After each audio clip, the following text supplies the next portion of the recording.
Assalamualaikum warahmatullahi wabarakatuh. Alhamdulillah hamdan katsiran thayyiban kama yuhibbu rabbuna wa yarda. Asyhadu an la ilaha illallah wahdahu la syarika lah wa asyhadu anna Muhammadan abduhu wa rasuluh. Ya ayyuhalladzina amanu taqullaha haqqa tuqatih wa la tamutunna illa wa antum muslimun. Ya ayyuhan nasu taqu rabbakum alladzi khalaqakum min nafsin wahidah wa khalaqa minha zawjaha wa batha minhuma rijalan katsiran wa nisaa'a wattaqullaha alladzi tasaaluna bihi wal arham innallaha kana 'alaykum raqiba. Ya ayyuhalladzina amanu taqullaha wa qulu qawlan sadida yuslih lakum a'malakum wa yaghfir lakum dhunubakum wa man yuti'illah wa rasulahu faqad faza fawzan 'azima. Amma ba'd. Ikhwani wa akhwati, a'azanallahu yakum. Insyaallah malam hari ini kita akan melanjutkan pembacaan dari kitab Al-Aqidah Al-Wasithiyah di Syekhul Islam Ibn Taimiyah rahimahullah ta'ala. Dan kita sudah memasuki bagian-bagian yang terakhir dari kitab ini, yaitu di dalam penjelasan tentang manhaj Ahlus Sunnah wal Jamaah di dalam bermuamalah.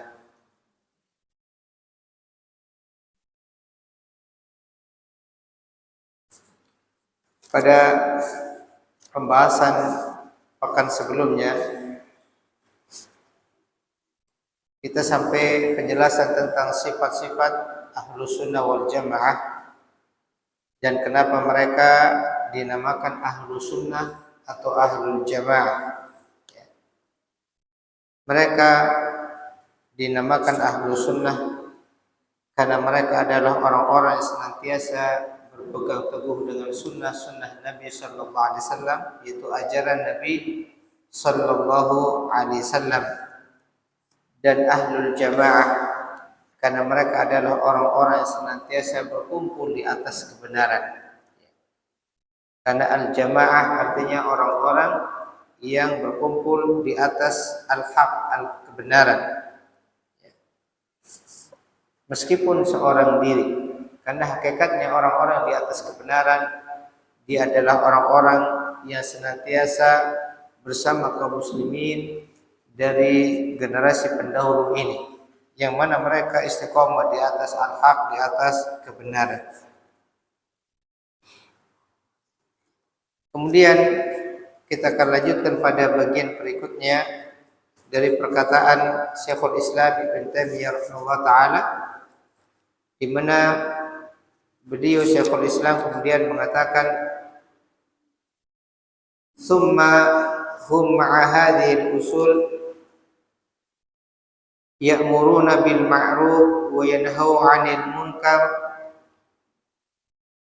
wa yarawna iqamatal hajji wal jihad wal jum'i wal a'yad ma'al umara abraran kanu aw fujjara wa yuhafizuna 'alal jama'at.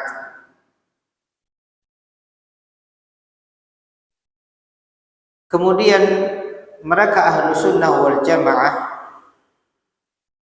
ma'ahadil usul, bersama dengan dasar-dasar ini, yaitu di dalam menetapi athar Rasulullah sallallahu alaihi wasallam, mengikuti jalannya sabiqunal awwalun, mengikuti wasiat Rasulullah untuk berpegang teguh kepada sunnah beliau.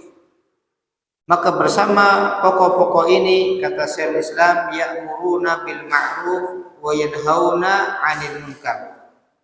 Mereka Ahlus Sunnah wal Jamaah senantiasa memerintahkan perkara yang ma'ruf dan mencegah dari perkara yang munkar, menegakkan amar ma'ruf nahi munkar. Wa yarawna, dan mereka berpendapat, iqamatul haji wal jihad wal juma' wal a'yad ma'al umara, bahwasanya ya, menegakkan ibadah haji, menunaikan ibadah haji, kemudian jihad, sholat Jumat, dan al-a'yad, menunaikan ya, peringatan-peringatan atau hari-hari raya Islam ma'al umara, itu dilakukan bersama dengan para pemimpinnya. Abraron kanu au fujaron, pemimpin yang baik maupun pemimpin yang buruk. Mereka senantiasa mengerjakan syiar-syiar tersebut bersama para pemimpin, baik itu pemimpinnya abrar, orang-orang yang baik, maupun orang-orang yang buruk atau orang yang jahat. Ini insyaallah yang akan kita bacakan penjelasannya, bahwasanya pasal ini, kata Syekh Fauzan, hadzal faslu kal mutammim lil fasli alladhi qablah. Pembahasan ini sebagai penyempurna dari pembahasan sebelumnya, yaitu menjelaskan tentang sifat-sifat atau karakter yang menjadi kekhususan atau ciri khas dari ahlu sunnah wal jamaah. Setelah sebelumnya Syekhul Islam menjelaskan bahwasanya di antara kekhususan ahlu sunnah wal jamaah, bahwasanya mereka adalah orang-orang senantiasa mengikuti athar Rasul, petunjuk Rasulullah sallallahu alaihi wasallam, mengikuti sunnah-sunnah ajaran Rasulullah sallallahu alaihi wasallam, mengikuti jalannya as-sabiqun al-awwalun, jalannya para pendahulu, para salafus saleh, orang-orang yang pertama lagi awal-awal dari generasi Islam di dalam memegang agama ini. Kemudian mereka mengikuti wasiat Rasulullah untuk berpegang teguh dengan sunnah beliau, ajaran beliau, dan untuk meninggalkan semua bentuk-bentuk hal baru yang menyelisih petunjuk Rasulullah sallallahu alaihi wasallam, dan mereka senantiasa berkumpul di atas kebenaran, di atas petunjuk Al-Quran dan sunnah Nabi. Maka bersama itu semua, ya, ahlu sunnah wal jamaah juga senantiasa menegakkan amar ma'ruf nahi munkar. Ya'muruna bil ma'rufi wa yanhauna 'anil munkar. Mereka senantiasa menegakkan amar ma'ruf, memerintahkan perkara yang ma'ruf, dan mencegah dari perkara yang munkar. Hal ini sebagaimana Allah Subhanahu wa taala menjelaskan tentang kebaikan umat ini. Allah taala berfirman di dalam surah Ali Imran ayat 110, menjelaskan tentang keutamaan umat Islam. Allah mengatakan, kuntum khaira ummatin ukhrijat linnas. Kalian adalah sebaik-baik umat yang dikeluarkan di tengah-tengah manusia. Ta'muruna bil ma'rufi wa tanhauna 'anil munkar. Kalian senantiasa memerintahkan perkara yang ma'ruf dan mencegah dari perkara yang munkar. Ini diantara keutamaan dari kaum muslimin secara umum, dan sifat atau ciri yang khusus pada ahlu sunnah wal jamaah, bahwasanya mereka senantiasa memerintahkan perkara yang ma'ruf dan mencegah dari perkara yang munkar. Apa itu al-ma'ruf dan apa itu al-munkar? Kata Syekh Utsaimin, al-ma'ruf kullu ma amara bihi syar'u. Yang dimaksud dengan al-ma'ruf adalah perkara-perkara yang diperintahkan oleh syariat. Itulah dimaksud dengan al-ma'ruf, atau kebaikan-kebaikan yang mereka perintahkan. Kullu ma amara bihi syar'u, semua yang diperintahkan oleh syariat itulah al-ma'ruf. Atau dalam penjelasan yang lain, Syekh Fauzan di sini mengatakan huwa ismun jami' likulli ma yuhibbuhu Allah minal imani wal amali salih. Al-ma'ruf adalah nama yang mencakup semua perkara-perkara yang Allah cintai. Tentunya ini perkara yang diperintahkan di dalam syariat. Ya. Istilah bagi semua perkara yang Allah cintai, baik itu keimanan maupun amal soleh. Itulah al-ma'ruf. Kemudian al-munkar, kullu ma naha anhu syar'u. Yang dimaksud dengan munkar adalah perkara-perkara yang dilarang di dalam syariat. Itulah al-munkar. Maka dari sini ikhwani wa akhwati a'azallahu yakum, dengan definisi yang sangat sederhana ini, Syekh Utsaimin rahimahullah taala beliau menegaskan bahwasanya batasan al-ma'ruf dan al-munkar itu dikembalikan kepada syariat. Ya. Batasan ma'ruf dan munkar itu kembali kepada syariat. Ya. Ya'muruna bil ma'ruf wa yanhauna 'anil munkar. Mereka memerintahkan perkara yang ma'ruf, yang baik, dan mencegah dari perkara yang munkar, yang buruk. Dan al-ma'ruf dan munkar itu harus dikembalikan kepada syariat. Perkara-perkara yang diperintahkan oleh syariat itulah al-ma'ruf. Dan perkara-perkara yang dilarang oleh syariat itulah al-munkar. Ya. Segala perkara yang diperintahkan syariat itulah al-ma'ruf, yang kita diperintahkan untuk memerintahkan manusia mengerjakannya, untuk menyeru manusia kepadanya. Meskipun ada sebagian orang yang mungkin tidak menyukainya, meskipun ada sebagian orang yang mungkin memusuhinya, menentangnya karena tidak sesuai dengan hawa nafsunya, tidak sesuai dengan kepentingannya, dan seterusnya. Demikian juga al-munkar adalah perkara-perkara yang dilarang oleh syariat. Meskipun sebagian manusia ada yang menyukainya atau ada yang membelanya, ya, tetapi itu perkara yang dilarang oleh syariat, maka itulah al-munkar. Maka batasan kriteria al-ma'ruf dan al-munkar harus dikembalikan kepada syariat. Tidak hanya sekedar dengan perasaan, atau tidak hanya sekedar dengan kebiasaan umumnya manusia. Ya, apa yang dianggap baik oleh manusia atau apa yang dianggap buruk oleh manusia, maka yang jadikan standar al-ma'ruf al-munkar adalah syariat.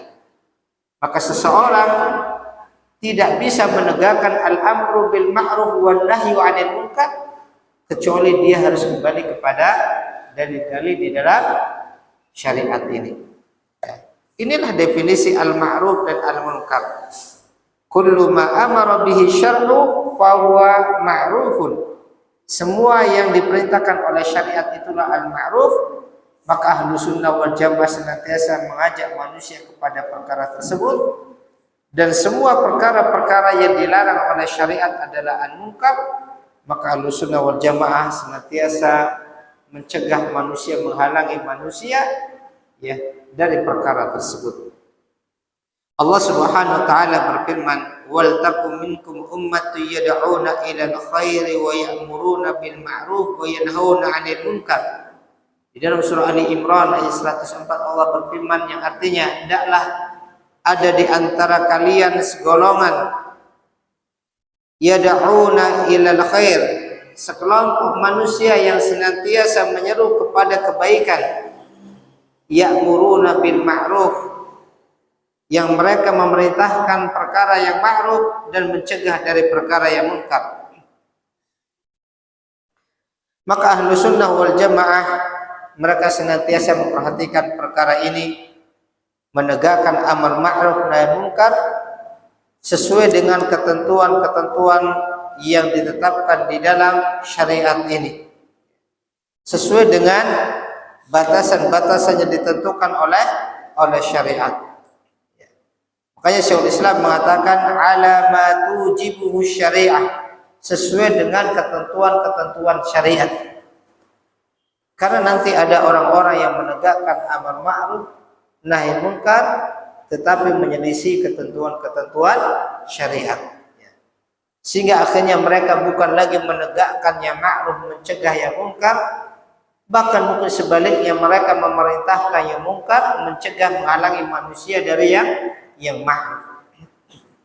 Oleh karena itu ikhwani wa akhwati a'azanallahu iyyakum, di dalam masalah amar ma'ruf nahi munkar ini kita perlu memperhatikan syarat-syarat di dalam amar ma'ruf nahi munkar.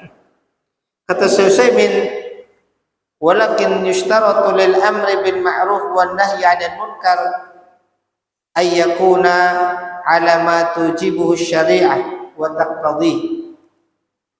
Akan tetapi di dalam menegakkan amar ma'ruf nahi munkar, memerintahkan perkara yang baik, yang ma'ruf, mencegah dari kemungkaran, itu harus sesuai dengan ketentuan syariat. Tidak boleh amar ma'ruf nahi munkar dikerjakan dengan kebodohan, dengan sembarangan serampangan. Itu harus sesuai dengan ketentuan-ketentuan di dalam syariat kita.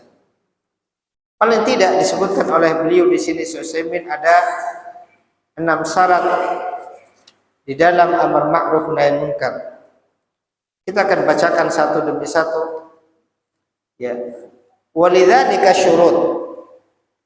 Di dalam amar ma'ruf nahi munkar ada syarat-syarat yang harus diperhatikan. Asyaratul awal, syarat yang pertama, ayyakuna 'aliman bi hukmi syar'i fima ya'muru bihi aw yanha anhu. Hendaklah dia mengetahui hukum syariat, hendaklah dia mengetahui hukum syariat di dalam perkara yang dia perintahkan atau perkara yang dia larang. Ini yang pertama. Jadi sebelum seseorang memerintahkan sesuatu atau dia melarang sesuatu, dia harus tahu bahwasanya memang sesuatu tersebut diperintahkan oleh syariat kita. Itulah al-ma'ruf. Dan sesuatu tersebut dilarang oleh syariat kita, itulah al-munkar. Dia harus mengetahui memang itu ma'ruf dan itu munkar. Jangan sampai seseorang memerintahkan sesuatu yang dia tidak tahu atau dia belum yakin kalau itu perkara yang diperintahkan oleh syariat, sehingga dia nanti jadi salah paham. Perkara-perkara yang dilarang dianggap itu sesuatu yang diperintahkan, sehingga dia perintahkan manusia untuk mengerjakannya. Atau sebaliknya, perkara-perkara yang dilarang justru perkara-perkara yang disyariatkan dianggap itu sesuatu yang dilarang, sehingga dia larang manusia dari perkara tersebut. Sehingga yang terjadi bukan amar ma'ruf nahi munkar, tapi amar munkar nahi ma'ruf. Memerintahkan kemungkaran malah mencegah dari perkara yang ma'ruf karena ketidaktahuan. Maka syarat pertama, seseorang sebelum melakukan amar ma'ruf nahi munkar, dia harus mengetahui hukum terkait perkara yang akan dia perintahkan atau perkara yang akan dia larang. Fala ya'muru illa bima 'alima anna syar'a 'amara bihi. Maka tidak boleh dia memerintahkan kecuali perkara-perkara yang dia ketahui bahwasanya syariat memerintahkannya. Itulah al-ma'ruf. Wala yanha illa amma 'alima anna syar'a naha anhu. Demikian juga dia tidak boleh mencegah atau melarang seseorang dari suatu perkara kecuali dia mengetahui bahwasanya syarat ini melarang kita dari perkara tersebut. Itulah al-munkar. Kemudian Syekh Utsaimin mengatakan wala ya'tamidu fi dzalika ala dzauqin wala 'adatin. Dan tidak boleh menyandarkan di dalam menetapkan ma'ruf dan munkar hanya berdasarkan perasaan atau kebiasaan atau umumnya manusia. Karena nanti akan banyak terjadi ketergelinciran. Maka tidak boleh seseorang ketika menetapkan ma'ruf dan munkar hanya sebatas karena perasaan. Ini kayaknya sesuatu yang baik, ini kayaknya sesuatu yang buruk. Atau hanya berdasarkan kebiasaan-kebiasaan umumnya manusia, tidak didukung dengan dalil yang kuat, atau bahkan dia meninggalkan dalil, maka nanti akan jatuh pada kesalahan.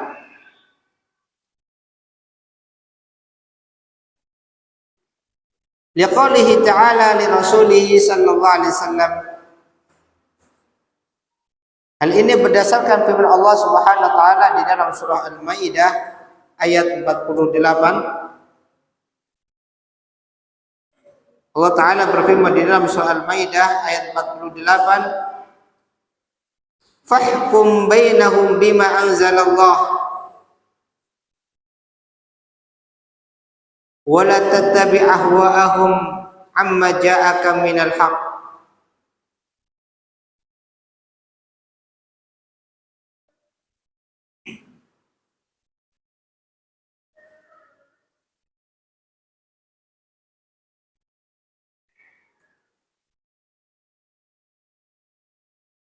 Allah taala berfirman di dalam Al-Maidah ayat 8, "Fahkum bainakum bima anzalallah." Maka berilah keputusan di antara mereka bima anzalallah, menurut apa yang Allah turunkan. Artinya berdasarkan ilmu atau wahyu yang Allah turunkan. Wala tattabi' ahwa'ahum, dan janganlah kamu mengikuti hawa nafsu mereka, amma ja'aka minal haqq, dengan meninggalkan kebenaran yang telah datang kepadamu. Maka Allah Subhanahu wa taala perintahkan kepada Nabi kita Muhammad sallallahu alaihi wasallam untuk memutuskan perkara dengan apa yang Allah turunkan dan tidak mengikuti hawa nafsu. Di dalam surah Al-Isra juga Allah taala berfirman, "Wala taqfu ma laysa laka bihi ilmun. Inna sam'a wal basara wal fuada kullu ulaika kana anhu mas'ula." Janganlah kamu mengikuti apa yang kamu tidak punya ilmu padanya. Sesungguhnya pendengaran, penglihatan dan hati semua akan dimintai pertanggungjawaban. Tidak boleh kita mengikuti sesuatu yang kita tidak punya ilmu padanya.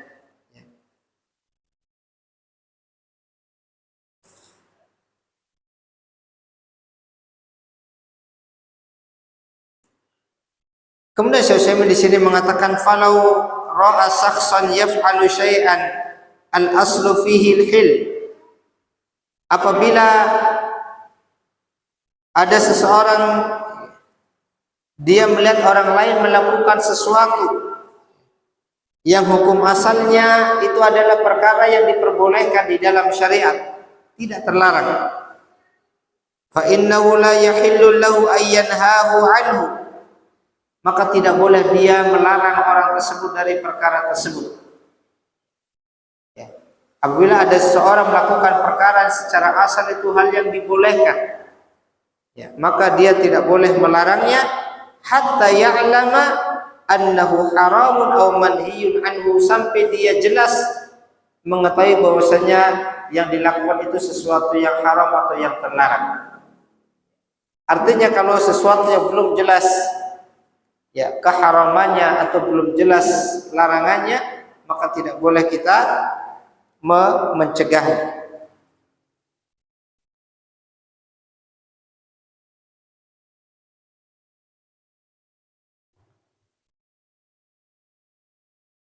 Asyartu tsani, syarat yang kedua, di dalam amar ma'ruf nahi munkar, an ya'lama bihalil ma'mur hal huwa mimman yuwajjahu ilaihi al-amru awin nahyu amla. Dia mengetahui keadaan orang yang diperintahkan,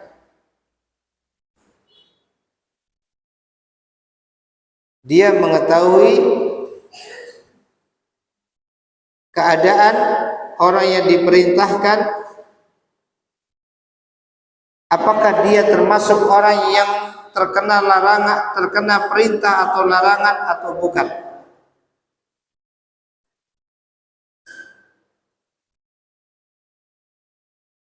Apakah ya orang yang diperintahkan tersebut termasuk orang yang terkena beban perintah atau larangan atau bukan.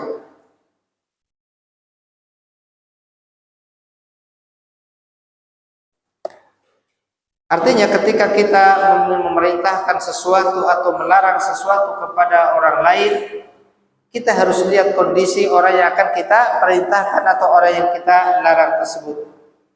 Apakah dia memang orang yang mendapat beban syariat terhadap perkara tersebut atau tidak. Walau ra'a syakhsan yashukku hal huwa mukallaf am la. Kalau kita melihat seseorang dan dia masih ragu, belum yakin apakah dia sudah terkena beban hukum tersebut atau tidak, lam ya'mur bihi bima la yu'mar bihi mithlu. Maka tidak boleh kita memerintahkan, ya, karena kita belum yakin apakah dia sudah terkena beban syariat atau belum. Ya. Hatta yastafsila, sampai kita berusaha memperjelas keadaan. Artinya tidak terburu-buru di dalam amar ma'ruf nahi munkar, di dalam perkara-perkara yang masih belum jelas. Ya, kita harus mengetahui keadaan orang yang akan kita perintahkan atau kita larang, apakah dia termasuk yang terkena beban taklif, beban syariat atau tidak.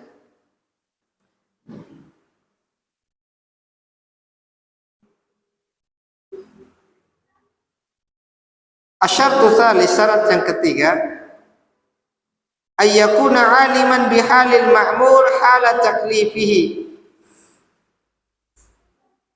Hendaklah dia benar-benar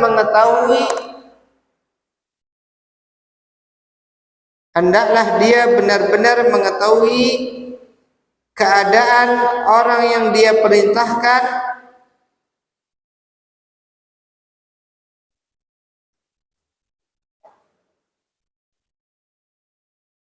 hendaklah dia benar-benar mengetahui keadaan orang yang dia perintahkan ketika terjadinya beban perintah tersebut.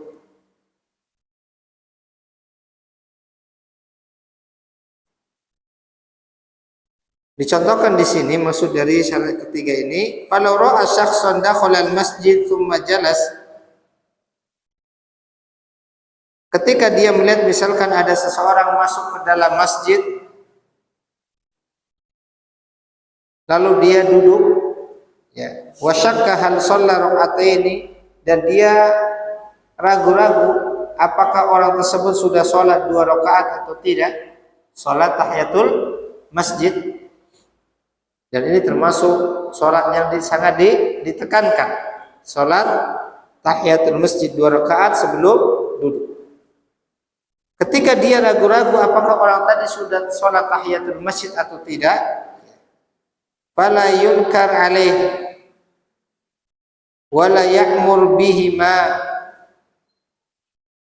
maka janganlah dia langsung mengingkari perbuatan orang tersebut atau dia langsung memerintahkan untuk sholat, ya.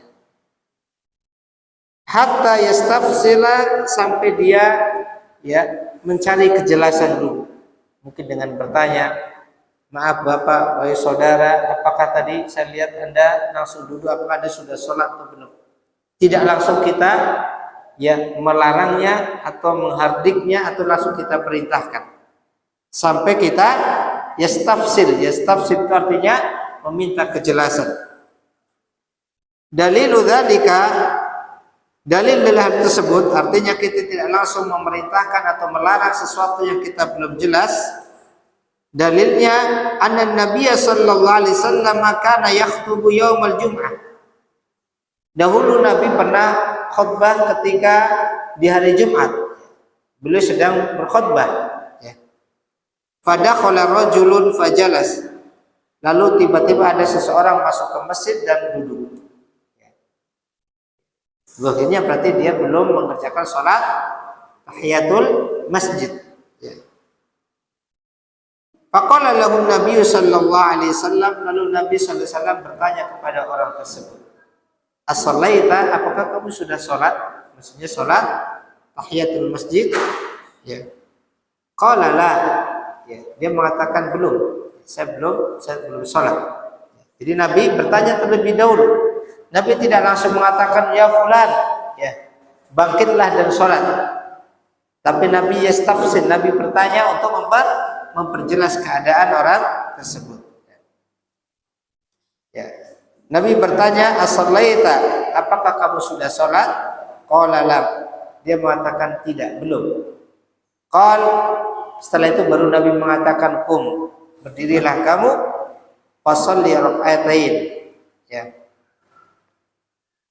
Maka lalu sholatlah 2 rakaat. Ya. Artinya di sini Nabi Shallallahu Alaihi Wasallam tidak langsung memerintahkan orang tadi untuk mengerjakan sholat, tetapi Nabi bertanya terlebih dahulu. Yastafsil, ini maksudnya kita memperjelas keadaan orang yang akan kita perintah atau orang kita larang. Ini termasuk hal-hal yang perlu diperhatikan ketika amar ma'ruf nahi munkar. Ya, sehingga tidak terjadi kesalahpahaman. Dan betapa banyak sering permasalahan-permasalahan terjadi di lapangan, ya. Adanya permasalahan timbul karena ada kesalahpahaman antara orang yang memerintahkan dan orang yang diperintah atau orang yang dilarang, ya. Karena dia belum tahu duduk perkaranya, duduk permasalahannya, langsung ikut nabung, dia komentar sana sini, padahal dia tidak tahu permasalahannya, ya. Dia tidak tahu keadaan, ya, lawan bicaranya yang dia perintahkan atau dia larang, sehingga terjadi kesalahpahaman. Ini maksudnya ini maksudnya lain, sehingga jadi permasalahan. Maka para ulama mensyaratkan sebelum menegakkan amar ma'ruf atau nahi munkar, kita harus berusaha mengetahui permasalahan dari orang yang kita perintahkan atau orang yang kita larang dari sesuatu perkara, ya. An yastafsila, dengan kita bertanya, kita keterangan baik dari dia maupun dari yang lain. Kalau pada syarat yang kedua tadi, kita bertanya dari sisi apakah dari sisi hukum syariatnya dia termasuk yang terkena beban syariat tadi atau tidak. Ada punya ketiga, mengetahui keadaan dari sisi pribadi orangnya, ya, keadaan orangnya atau permasalahannya.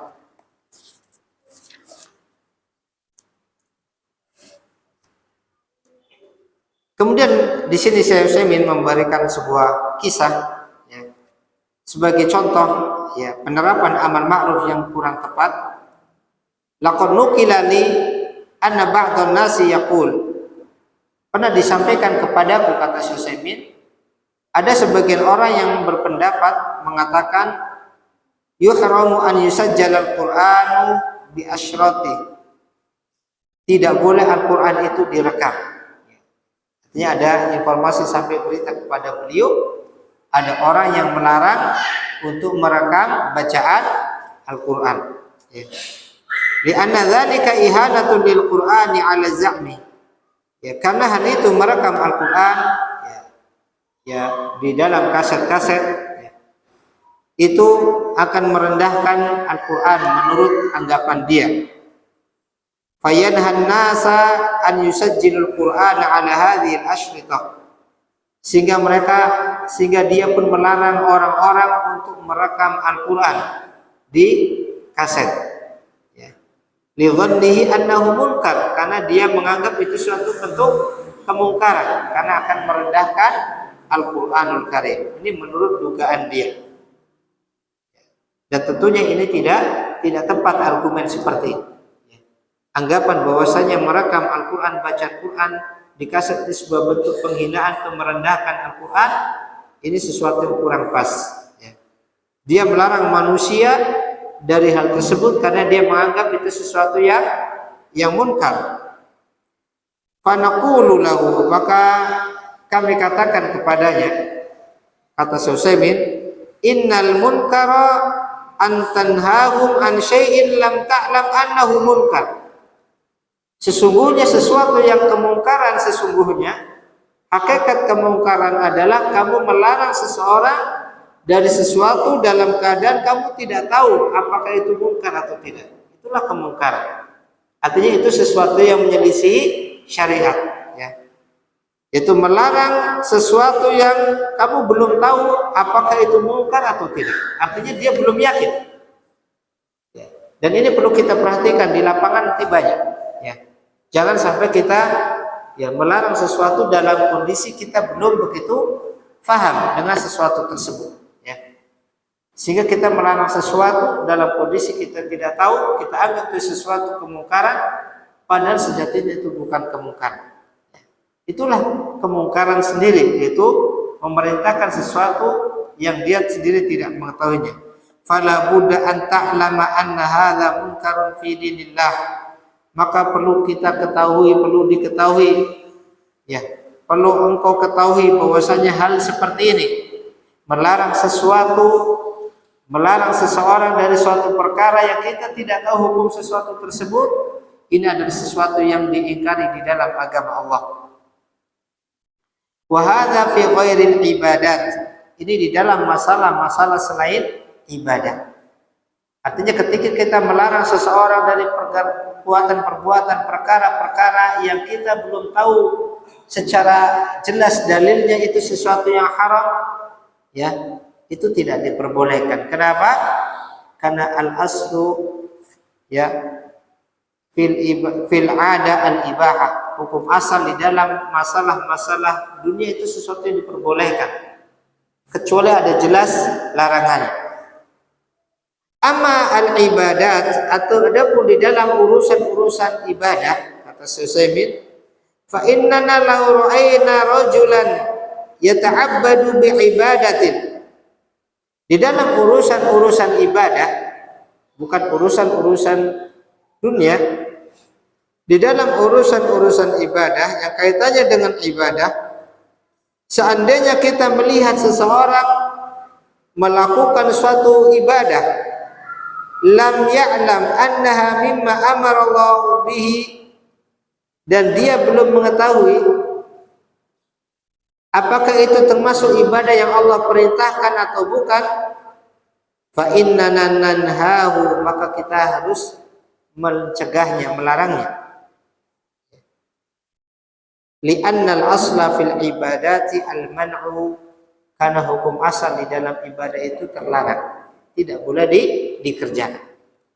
Jadi di dalam masalah muamalah atau masalah dunia dan masalah ibadah perlu diperhatikan.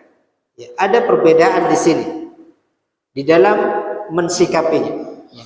Di dalam urusan-urusan muamalah, urusan-urusan selain ibadah, ya, hukum asalnya diperbolehkan. Sehingga tidak boleh kita melarang seseorang dari suatu perkara dalam urusan dunianya kecuali kita mengetahui bahwa itu sesuatu yang terlarang, ya, baru kita melarang. Kalau kita belum tahu persis larangannya, maka tidak boleh kita melarangnya. Kenapa? Kan urusan-urusan selain ibadah hukum asalnya diperbolehkan. Adapun di dalam urusan ibadah tidak demikian keadaannya. Kenapa? Karena hukum asal di dalam ibadah adalah al-man'u, yaitu sesuatu yang tidak boleh dikerjakan sampai ada dalil yang memerintahkannya. Jangan dibalik. Kalau ibadah tanya mana larangannya, ya. Ya, kalau ibadah ditanyakan mana perintahnya, bukan mana larangannya. Sudah isya. Ya, azan dulu, habis itu kita lanjut.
Ya, kita lanjutkan. Asyartul rabi', syarat yang keempat di dalam amar ma'ruf wa munkar, an yakuna qadiran 'ala al-qiyam bil amri bil ma'ruf wan nahyi 'anil munkar bila dharar yalhaquhu. Hendaklah dia mampu menunaikan amar ma'ruf nahi munkar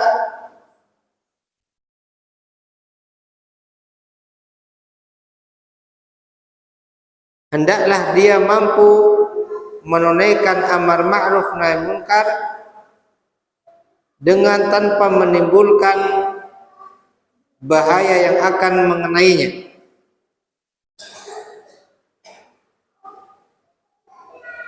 dengan tanpa menimbulkan bahaya yang akan mengenainya.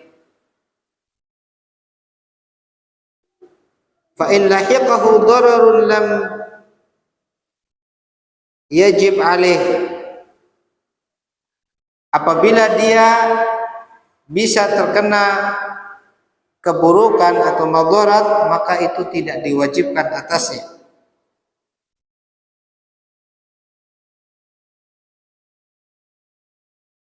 Lakin in sabara wa qama bi fa afdal. Tetapi kalau dia tetap mau bersabar menghadapi gangguan-gangguan tersebut dan dia tetap menegakkan amar ma'ruf nahi munkar, ini yang lebih baik. Tetapi bukan menjadi suatu kewajiban. Lianna jami'al wajibat masyrutatun bil qudrah wal istita'ah. Karena semua kewajiban-kewajiban di dalam agama kita dikaitkan dengan kemampuan, ya, dengan istita'ah, dengan qudrah wal istita'ah, dengan kemampuan. Sebagaimana Allah Ta'ala berfirman, fattaqullaha mastata'tum, bertakwalah kepada Allah sesuai kemampuan kalian. La yukallifullahu nafsan illa wus'aha. Allah tidak membebani seseorang melainkan sesuai dengan kemampuannya. Maksudnya apa? Di dalam menegakkan amar ma'ruf nahi munkar, seseorang perlu memperhatikan, ya, apakah ketika dia menunaikan amar ma'ruf atau nahi munkar tersebut itu akan membahayakan dirinya atau tidak, ya. Kalau dirasa itu akan mendatangkan bahaya yang besar bagi dirinya, maka itu bukan kewajiban yang harus dia kerjakan. Meskipun kalau ada orang yang tetap mengerjakannya dan dia bisa bersabar menghadapi gangguan tersebut, itu lebih baik. Tetapi itu bukan suatu kewajiban apabila dengan mengerjakan amar ma'ruf nahi munkar akan memadaratkan dirinya dengan madarat yang lebih besar. Ya, karena kata beliau semua kewajiban-kewajiban di dalam syariat kita itu dikaitkan dengan al-qudrah wal istita'ah, dengan kekuatan dan kemampuan di dalam mengerjakannya. Allah tidak membebani seseorang di luar kemampuan. Fattaqullaha mastata'tum, bertakwalah kalian kepada Allah sesuai dengan kemampuan kalian. Beliau contohkan di sini, fa idza khafa idza amara shakhsan bi ma'rufin an yaqtulah fa innahu la yulzimuhu an ya'murahu. Apabila ada seseorang yang takut ketika dia memerintahkan orang lain melakukan suatu perkara, orang tersebut akan membunuhnya. Ya. Ketika dia diperintahkan suatu perkara kemudian dia marah dan dia akan membunuhnya, maka dia tidak diwajibkan untuk memerintahkan perkara tersebut meskipun itu sesuatu yang ma'ruf. Li'annahu la yastati' dzalik, karena dia dianggap tidak punya kemampuan, karena bisa mengancam nyawanya.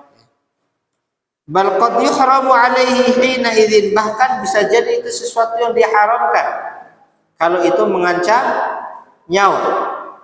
Ya, karena apa? Karena menjaga nyawa itu sesuatu yang dilindungi di dalam agama kita.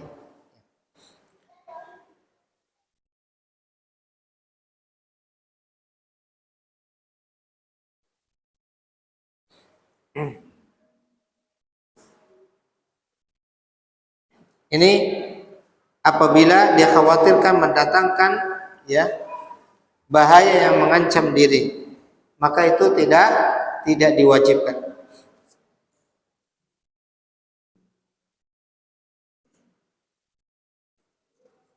Asyartul khamis, syarat yang kelima di dalam amar ma'ruf nahi munkar, an la yatarattaba 'ala al-amri bil ma'ruf wan nahyi 'anil munkar mafsadatun a'zam min as-sukut. Ya.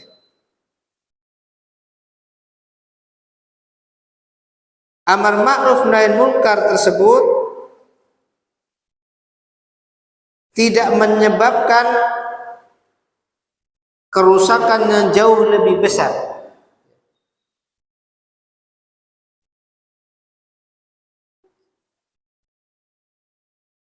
Tidak terjadi kerusakan yang lebih besar, ya, atas amar ma'ruf nahi munkar tersebut. Fa in tarattaba 'alaiha dzalik fa innahu la yulzimuhu. Apabila amar ma'ruf nahi munkar mendatangkan kerusakan yang jauh lebih besar, maka itu tidak diwajibkan untuk melaksanakan amar ma'ruf nahi munkar. bal la yajuzu lahu an ya'mura bil ma'ruf wa yanha 'anil munkar, bahkan itu tidak diperbolehkan. Jadi syarat yang kelima, ya, amar ma'ruf nahi munkar yang dikerjakan itu tidak mendatangkan mafsadah atau kerusakan yang jauh lebih besar dari perkara-perkara munkar yang kita ingkari. Ya. Tidak boleh seseorang mengingkari kemungkaran apabila dikhawatirkan akan timbul kemungkaran yang lebih besar dari kemungkaran tersebut. Ya. Dan tentunya ini dikembalikan kepada ahli ilmu. Tidak dengan kebodohan, tidak dengan ketergesa-gesaan. Ya. Sehingga akan menimbulkan kemungkaran-kemungkaran yang jauh lebih besar. Dan banyak terkadang orang-orang awam terfitnah dengan hal tersebut. Ketika dia melihat mungkin ada orang alim, dia mendiamkan kemungkaran, seolah-olah membiarkan kemungkaran, tidak mengingkari suatu kemungkaran. Kemudian orang-orang awam, orang-orang tidak faham keadaan, tidak faham ilmunya, ya, terburu-buru di dalam bersikap sesuatu, dia mudah terpancing, dia pun mengingkari sikap orang alim tersebut. Akhirnya dia mengikuti apa kebanyakan manusia sehingga menimbulkan kemungkaran yang jauh lebih besar. Nah, ini sesuatu yang tidak diperbolehkan. Ya. Walihada qala ulama. Karena itulah para ulama mengatakan inna inkarul munkar yantajju minhu ihda ahwali arba'ah. Sesungguhnya mengingkari kemungkaran itu ada 4 kemungkinan. Ya. Kata para ulama, mengingkari kemungkaran itu akan mendatangkan 4 kemungkinan, 4 keadaan. Imma an yazulal munkar. Yang pertama, hilangnya kemungkaran tersebut. Ini kemungkinan yang pertama. Seseorang mengingkari kemungkaran itu ada 4 kemungkinan yang terjadi. Yang pertama, imma an yazulan munkar, hilangnya kemungkaran tersebut.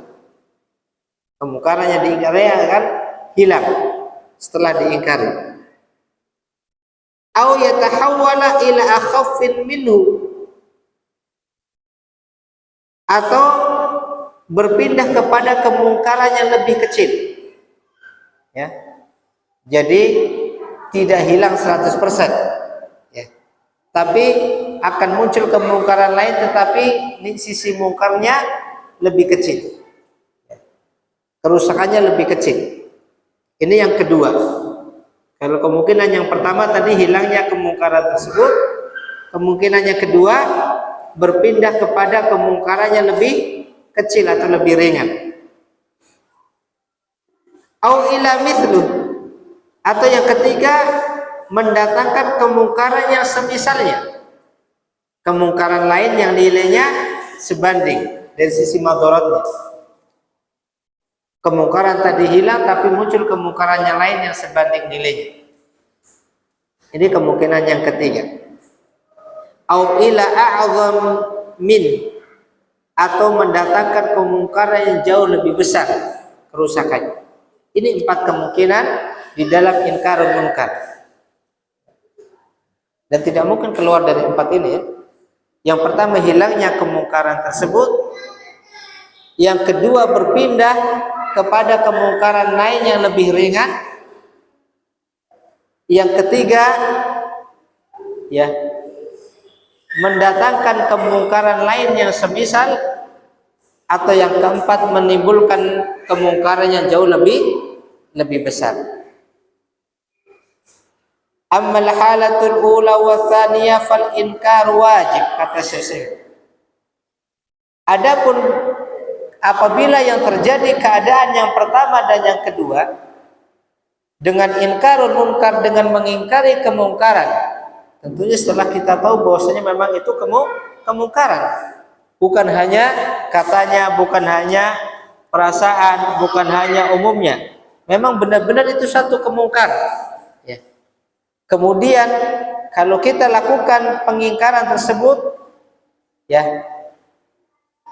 akan hilang kemungkaran tersebut atau akan berkurang kemungkarannya, fal inkar wajib, maka mengingkari kemungkaran dalam keadaan seperti ini hukumnya wajib, harus dikerjakan. Ya. Karena memang tujuan inkarul munkar seperti ini, menghilangkan kemungkaran atau mengurangi dampak kemungkaran. Maka mengingkari kemungkaran seperti ini wajib dikerjakan. Ya, kalau ya dilihat, diperkirakan akan hilang kemungkaran tersebut atau akan memperkecil kemungkaran. Ya, karena dia punya kekuatan, dia punya kuasa, dia punya kemampuan dan seterusnya. Seperti orang tua mengingkari kemungkaran anaknya, ya, atau kepala rumah tangga mengingkari kemungkaran di dalam rumahnya, dan dia punya kemampuan, punya kekuatan. Maka mengingkari kemungkaran seperti ini hukumnya wajib. Artinya dia harus dikerjakan. Berdosa kalau dia biarkan. Karena dia ada kemampuan untuk menghilangkan kemungkaran atau memperkecil kemungkaran. Amma fi tsaniyah fayya fi mahalli nazar. Adapun apabila kondisinya yang ketiga, ya, akan hilang kemungkaran tersebut tetapi akan menimbulkan kemungkaran yang semisalnya, ya, kemungkaran lain yang nilainya juga sama. Ini fi mahalli nazar, ini dalam bentuk kajian. Artinya bisa dikerjakan, bisa tidak. Disinilah nanti para ulama, para ahli ilmu, orang berilmu akan menganalisa apakah perlu dilakukan inkarul munkar atau tidak. Kata beliau, fi mahalli nazar, ini perlu diteliti lebih lanjut, dikaji lebih lanjut, ya. Amma fil rabi'ah,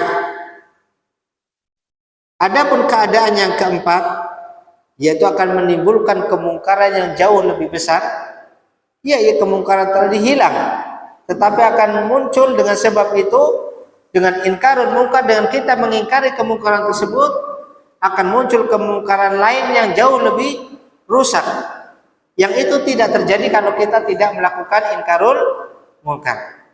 Maka apabila kondisi yang keempat ini, fala yajuzul inkar, kata Susimin, tidak boleh kita mengingkari suatu kemungkaran walaupun itu benar-benar kemungkaran. Ya, tidak ada mengingkari, tidak ada yang menolak, memang itu suatu kemungkaran. Tetapi kalau dikhawatirkan dengan melakukan inkarul munkar akan menghasilkan kemungkaran yang jauh lebih besar kerusakannya, fala yajuzul inkar, tidak boleh kita melakukan inkarul munkar. Li'annal maqsuda bi inkaril munkar izalatuhu au takhfifuhu, karena tujuan mengingkari kemungkaran adalah dalam rangka menghilangkannya atau mengurangi dampaknya, bukan menimbulkan sesuatu yang lebih besar kerusakannya. Kemudian beliau contohkan, misalu dzalik, contohnya, idza arada an ya'mura shakhsan bi fi'li ihsanin. Beliau contohkan apabila ada seseorang memerintah, ingin menyuruh orang lain mengerjakan sebuah perbuatan baik, perbuatan-perbuatan yang disunahkan, yang dianjurkan. Lakin yastalzimu fi'lu hadzal ihsan alla yusalliya ma'al jamaah. Tetapi konsekuensinya kalau orang tersebut mengerjakan perbuatan tersebut, dia ketinggalan sholat jamaah. Ya. Fahuna la yajuzul amru bihadzal ma'ruf, maka di sini tidak boleh dia perintahkan orang itu mengerjakan perkara tersebut. Ya. Perkara yang hukumnya tidak wajib, hukumnya sunnah atau mustahab. Ya, dikerjakan itu suatu kebaikan, tapi konsekuensinya dia ketinggalan sholat berjamaah. Ya, maka ini tidak boleh dilakukan, li'annahu yuaddi ila tarki wajibin min ajli fi'lil mustahab, karena itu menjadikan dia meninggalkan kewajiban gara-gara mengerjakan sesuatu yang hukumnya sunnah. Karena beliau termasuk ulama yang berpendapat bahwasanya sholat jamaah hukumnya wajib bagi laki-laki. Demikian juga ketika mengingkari suatu kemungkaran, ya, Apabila bisa menimbulkan kemungkaran yang jauh lebih besar, maka tidak diperbolehkan. Beliau dalilnya firman Allah Subhanahu wa taala di dalam surat Al-An'am ayat 108. Allah taala berfirman, "Wala tasubbul ladzina yad'una min dunillah fayasubbunallaha adwan bighairi ilmin. Kadzalika zayyana likulli ummatin 'amaluhum tsumma ila rabbihim marji'uhum fayunabbi'uhum bima kanu ya'malun." Allah Subhanahu wa taala di dalam surah Al-An'am mengatakan, "Wala tasubbu alladzina yad'una min dunillah." Janganlah kalian mencela atau memaki ya sembahan-sembahan yang mereka sembah selain Allah.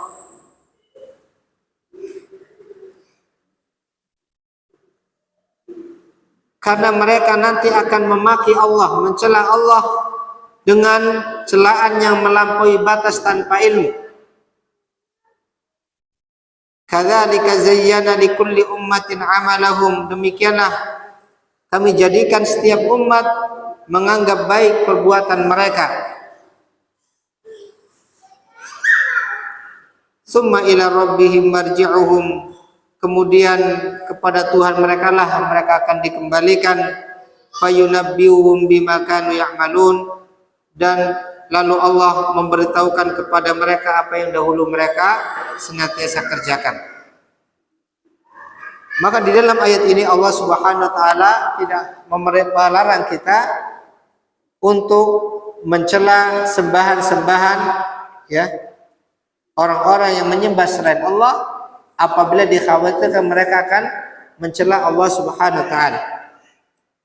Yanhallahu al-mu'minin, kata Sa'di, saya bacakan penjelasannya. Allah Subhanahu wa taala melarang orang-orang beriman untuk mencela sembahan-sembahan selain Allah. Ya, sesuatu yang asalnya diperbolehkan. Bal masyru'an fil asl. Bal itu disyariatkan. Artinya sesuatu yang diperbolehkan syariat, ya. Wa huwa sabbu alihatul musyrikin, yaitu mencela sembahan-sembahan orang-orang musyrik. Akan tetapi ketika mencela sembahan-sembahan orang musyrik tersebut, ya, ini menjadikan mereka akan mencela Allah, akan mencaci maki Allah, mencaci Allah dengan melampaui batas tanpa ilmu, ya, maka ini dilarang di dalam Al-Qur'an Karim, ya. Artinya ketika kita inkarul munkar, mengingkari suatu kemungkaran, kemudian akan menimbulkan kemungkaran yang jauh lebih besar, itu tidak diperbolehkan. Fa inna sabbal alihatil musyrikin la syakka annahu amrun matlub. Kata Susaimin, karena sesungguhnya mencela tuhan-tuhan orang musyrik itu sesuatu yang diperbolehkan. Lakin lamma kana yatarattabu alaihi amrun makhdur a'zam minal maslahah. Akan tetapi ketika mencela sembahan-sembahan tersebut akan menimbulkan perkara yang dilarang, yang itu jauh lebih besar kerusakannya daripada kebaikannya, ya. Wa huwa sabbuhumullah lillahi ta'ala adwan bighairi ilmin, yaitu ketika mereka nanti akan mencela Allah tanpa ilmu, dengan berlebihan. Karena tabiat seseorang itu pasti akan membela keyakinannya, membela sesembahannya. Ya. Ketika ya dicela, mereka akan mencela Allah dengan ya melampaui batas tanpa ilmu, dan ini sesuatu yang lebih besar madaratnya. Nahallahu an sabbi alihatil musyrikin fi hadhil hal. Maka Allah melarang kita mencela atau mencaci tuhan-tuhan orang musyrik dalam keadaan seperti ini, yaitu ketika dia khawatirkan mereka akan mencela Allah dengan celaan yang melampaui batas. Contoh yang lain, kata Susaimin, walau wajadna rajulan yashrabul khamra, seandainya kita dapatkan seseorang sedang minum khamar, sedang mabuk minum khamar, ya. Wa syurbul khamri munkar, dan minum khamar itu suatu kemungkaran, jelas dalil itu sesuatu yang dilarang, ya. Falau nahainahu an syurbihi la dhahaba yasruqu amwalan nas wa yastahillu a'radahum. Seandainya kita larang dia, kita cegah dia dari khamarnya, kita larang dia dari minum khamar, dikhawatirkan dia akan pergi kemudian mencuri harta orang atau dia akan merusak kehormatan orang. Fahuna la nanhahu an syurbil khamr, maka di sini kita tidak melakukan inkar munkar dengan melarang dia minum khamr. Artinya kita biarkan dia dengan khamarnya, karena khawatir ketika dicegah kemudian dia akan melakukan kemungkaran yang lebih besar dengan mencuri harta manusia atau dengan merusak kehormatan mereka. Li'annahu yatarattabu alaihi mafsadatun a'zam, karena dengan inkar munkar seperti ini akan mendatangkan kerusakan yang besar. Ini ikhwani wa akhwati azan hukum yang perlu diperhatikan. Di dalam masalah inkar munkar harus diperhatikan dampaknya. Kalau itu akan mendatangkan mafsadah yang besar, maka para ulama melarang kita melakukan inkar munkar. Maka ketika itu diam dari kemungkaran jauh lebih baik daripada kita melakukan kemungkaran dalam kondisi seperti ini. Karena dikhawatirkan akan mendatangkan kemungkaran yang besar. Bagaimana kita mengetahuinya? Dikembalikan kepada orang-orang yang berilmu, orang-orang yang punya pengalaman, orang-orang yang punya basirah, punya ilmu. Yang kepadanya kita meminta fatwa, kita meminta bimbingan, sehingga kita tidak sembrono di dalam amar ma'ruf nahi munkar.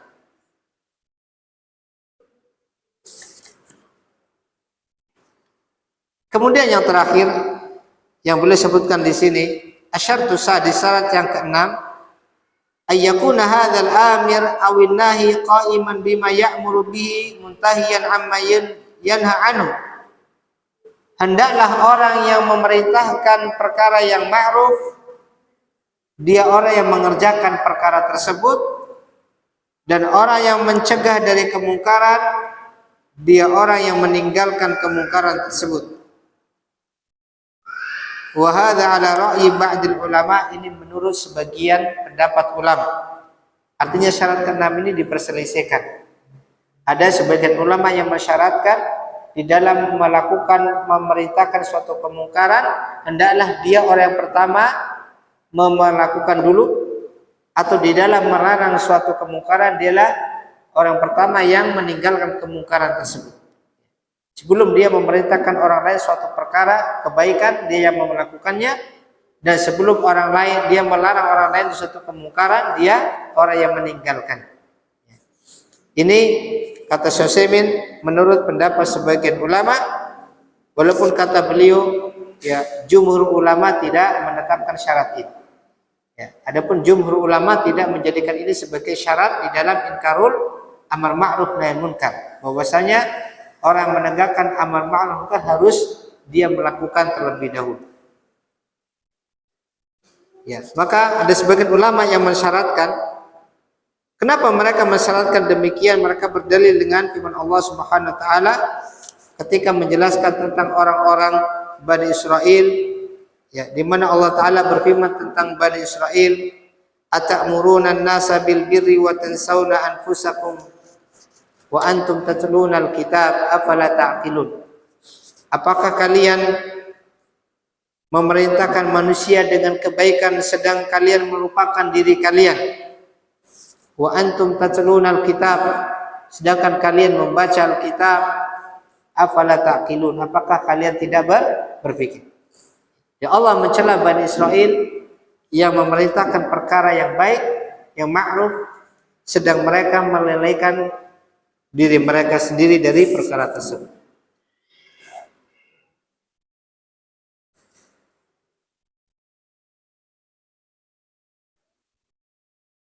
Walihada qala syair,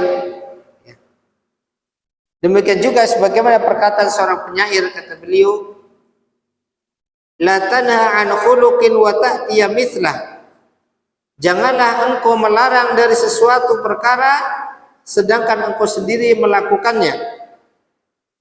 Arun 'alaika idza fa'alta 'azim, itu merupakan celaan bagimu Apabila kamu melakukannya itu suatu perkara yang besar, aib yang besar. Melarang sesuatu sedang dia sendiri yang mengerjakannya. Akan tetapi di sini Syekh mengatakan walakinil jumhur ala khilafi dzalik, akan tetapi jumhur ulama ya tidak berpendapat demikian. Wa qalu, mereka jumhur ulama mengatakan yajibu an ya'muru bil ma'ruf wa in kana la ya'ti. Wajib bagi dia tetap memerintahkan sesuatu yang baik, yang ma'ruf, meskipun dia belum mampu mengerjakannya. Wa yanha 'anil munkar, dan wajib bagi dia mencegah suatu kemungkaran, wa in kana ya'ti, meskipun dia melakukannya. Karena terkadang seseorang ya karena kelemahan imannya dan seterusnya dia mengerjakan perkara-perkara yang dia fahami itu suatu kemungkaran. Atau dia belum mampu melakukan suatu perkara yang dia pahami itu suatu perkara yang ma'ruf. Wa inna ma wabakhallahu ta'ala bani Israel ala amrihim bil birri walakin ala jam'ihim bainal amri bil birri wa nisyani nafsi. Adapun yang dimaksud Allah mencela Bani Israel di dalam ayat tadi, di dalam surah Al-Baqarah ayat 44, ketika Allah mengatakan atamuruna bil ma'rufi wa atamuruna an-nasa bil birri wa tansawna anfusakum. Apakah kalian memerintahkan manusia perkara yang baik sedang kalian melalaikan diri kalian? Kata ulama, kata jumhur, yang dicela oleh Allah terhadap Bani Israel adalah bukan karena mereka memerintahkan perkara yang baiknya, tetapi yang dicela adalah ketika mereka memerintahkan perkara yang baik, bersama dengan tersebut mereka melupakan diri mereka sendiri. Ya. Ini beberapa hal yang perlu diperhatikan di dalam amar ma'ruf nahi munkar, sehingga kita di dalam melakukan amar ma'ruf nahi munkar tidak dengan sembrono, tidak dengan sembarangan, sehingga akan menimbulkan kemungkaran-kemungkaran yang jauh lebih besar. Yang itu sesuatu yang tidak diperbolehkan di dalam syariat kita. Akhwani wa akhwati azanakum, ini saja mungkin bisa kami sampaikan, kurang lebihnya mohon maaf. Kita tutup dengan doa penutup majelis. Subhanaka wa bihamdik, asyhadu an la ilaha illa anta, astaghfiruka wa atubu ilaik. Assalamualaikum warahmatullahi wabarakatuh.